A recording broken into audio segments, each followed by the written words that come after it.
Hi everyone, this is Susie from Minnesota Zone 4, and in this video I thought I would show you what I'm going to be using to start seeds this year indoors, and also my grow station setup.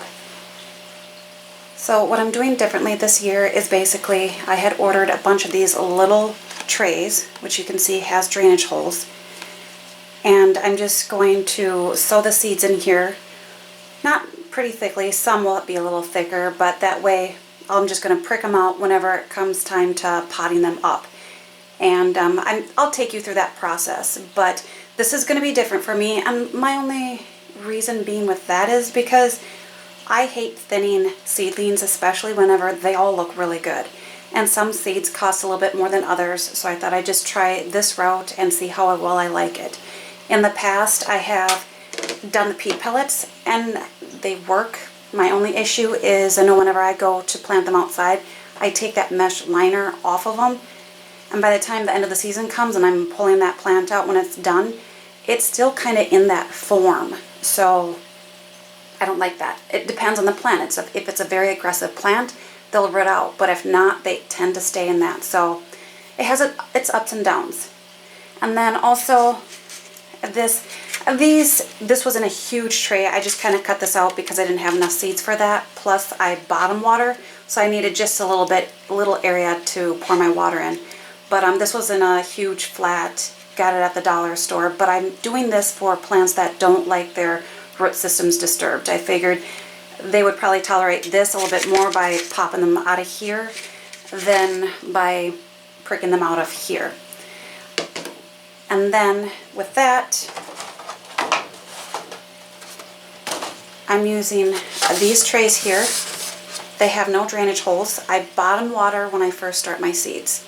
And so I can fit 3 of these little trays in here. Sorry, I knocked the camera. And that works. And then after that, I save these humidity domes from all of my seed starting supplies. So this is from another one. I didn't have to buy any. But I will also link where I got my supplies from. And I'm not affiliated with anyone, but we'll see how well I like it. So the humidity dome goes on that for when I first start my seeds until they germinate, and then I'll remove this. Sometimes I use it, sometimes I don't, depending. But I mean, it does hold moisture in more than if you don't use it. And then once my seeds germinate and they get their true leaves, maybe 2 sets of true leaves depending. Some are a little bit slow at growing, and sometimes I might have to pot up sooner than I want. But then what I'm going to be doing is they will be potted up into these, and there's 18 cells here, and this will be, I'm not going to say their forever home, but this is what they're going to stay in until they're ready to go out into the garden.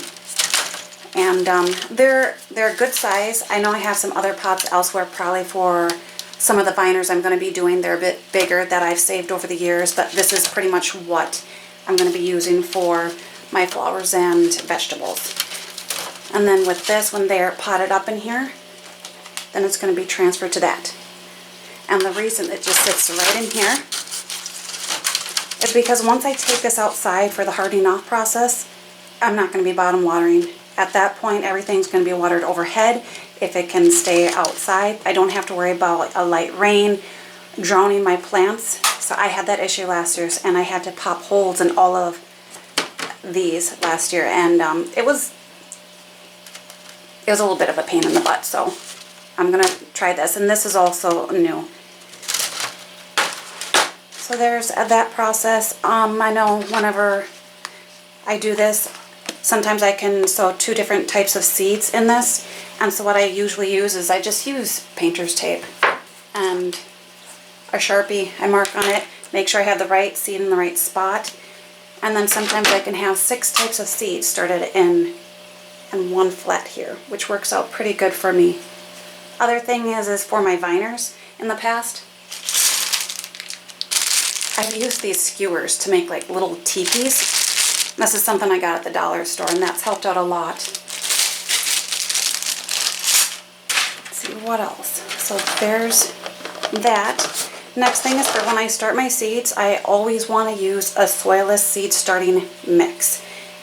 And I usually just use what my garden center has. So I don't have a preference for brands. It's just whatever they carry.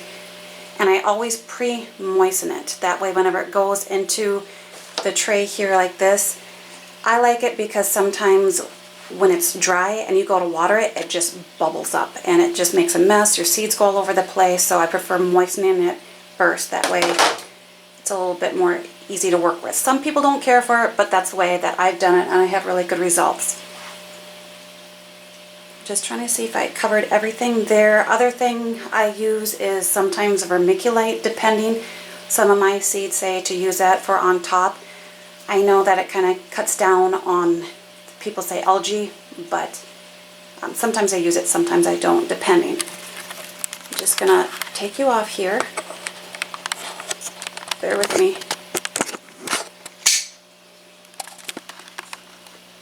And then over here, these are all my supplies. So I have the trays in here and then the little containers. Again, all of these humidity domes I just saved over the years and they're good enough. And then I have just a little bin down here for all of my stuff that I have. Charger. I'm always misplacing that, so I'm like, that's where it's gonna stay. And then down here, I just have a plastic bin, and this is where I put my seed starting mix in. I pre-moisten it in here, and then I just put the cover back on when I'm done with it. That way no fungus gnats can get in here. That's my fish tank, so if you hear humming, that's what's causing it. And then over here, when I do have to bottom water, those trays that have the drainage holes, the last one I showed you, I'm going to put it in here. Because until they go outside, I still have to figure out how I'm going to water them. I just got a great big bin, and it'll take about 20 minutes usually for them to get nice and saturated. Over here is, this was a second grow light system that I added last year. And right now this has my coleus. So I just went and I bought a nice heavy duty metal shelf along with some grow lights. And I'll show you what I use for that. You will see this is that sticky fly trap. It works, and you can see I definitely need it. So I just kind of, it's double-sided. I just peeled off the tape on one side and just laid it there. Then I'm thinking when the one side gets full, I might just peel off that side, stick it on there, and flip it over. We'll see if that works. But yeah, so this is all the coleus that I have. At some point, this coleus will be moved elsewhere. It doesn't require as much light as the rest of my plants that will be growing. And I'm thinking I might just set up a table right over here. This is a west window, so that might be enough light for my coleus to be happy. But for now, this is what I have going on. And then down here, these are just the ones. These were in that one video that I did. And I want to say I did those last week. And I'll be taking more cuttings too. And this is just the light that I used. Or the lights. I'm trying to think. No, I'm not going to do it when the light is on. But it says it's 5,000 kelvins. And it works out really good.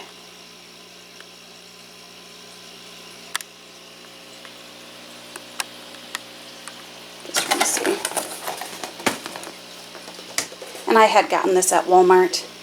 Same with the shelf. 4-foot LED. Everything comes with it. You don't have to buy the light separately. And you can see that I have, we'll go down here, 2 per shelf. So that will give me 6 grow lights on this entire station. And then I know power strips are a must. I have to buy some more. Just gonna back up here.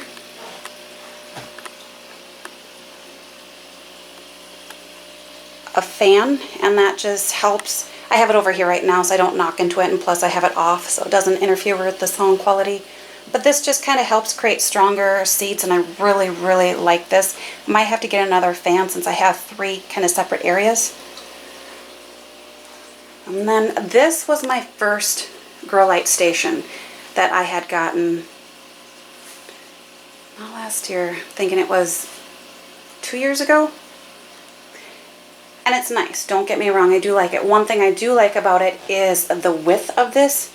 You can see that I can fit the trays this way instead of the long way, so I can fit 4 flats on here. And I do like that. The only thing is I had to put this cardboard on here because underneath, that was difficult to work with because it wasn't stable for that. And like I said, I do like the station just because I can fit more on there, but it had its issues, even putting it together. And then the other thing you can see here is that I have, let me go around this way, more fly sticky traps, or sticky fly traps. I have a heat mat that is the entire length of this, which I think is 4 feet, if I'm not mistaken. And I have 2 of them, one on this level and one down here. And right now I have some tomatoes down here. I have a video out on that, but tomatoes and peppers, they require a little bit more heat to germinate, so I have that going on there. Up here, I do not. Once they've germinated, I turn that heat mat off. I don't want to fry my little dudes. And so you can see I have peppers started over here, and they germinated really nicely. You can see that they also have their true leaves. They're the first leaves that come up. I think they're called cotyledons. So yeah, I have a bunch of seeds started over here. And the one thing I will say about heat mats is it does heat up a room. Right now in my grow room, it's pretty warm. I would say it's got to be, I would say it's got to be about 80. And at some point I'm going to be getting a dehumidifier up here because the humidity level in here with all of this going is pretty heavy. And I do want to keep the fungus gnats down, so this is kind of where I keep my water in here. I have just a little pitcher, fertilizers. And this is my new grow light station for this year. More traps. And then you can see right now, I don't have much going on, but I'm thinking at some point this, I might pop it out a little bit, and then that way I can put them the long way and fit 4 on here because I am going to be running out of room at some point. But you can see this is how I've labeled. I do have plant labels for this stuff once I put it in or when I up pot it. But you can see this is my moonflower, and it's starting to vine. They germinated probably within 3 days. That was crazy.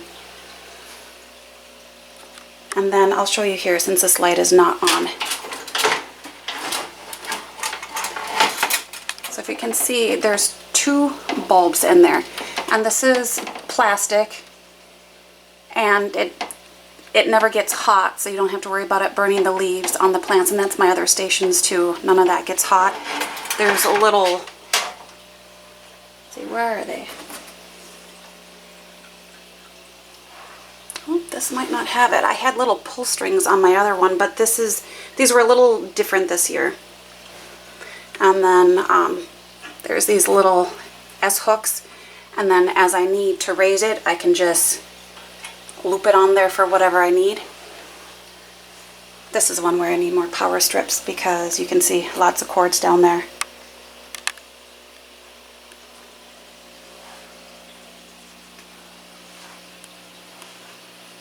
But yeah, so far so good. Everything's been doing pretty good. I'm amazed at the coleus. That's looking fantastic. So hopefully this kind of helps out with seed starting and also what my grow light setup is. Again, it's just a little tiny room, and you can see my curtains I just keep pulled back. I figure whatever light can get in The more light, the better. Alright, so I'm gonna leave you at this for now. Hopefully this kind of helps you, and bye for now.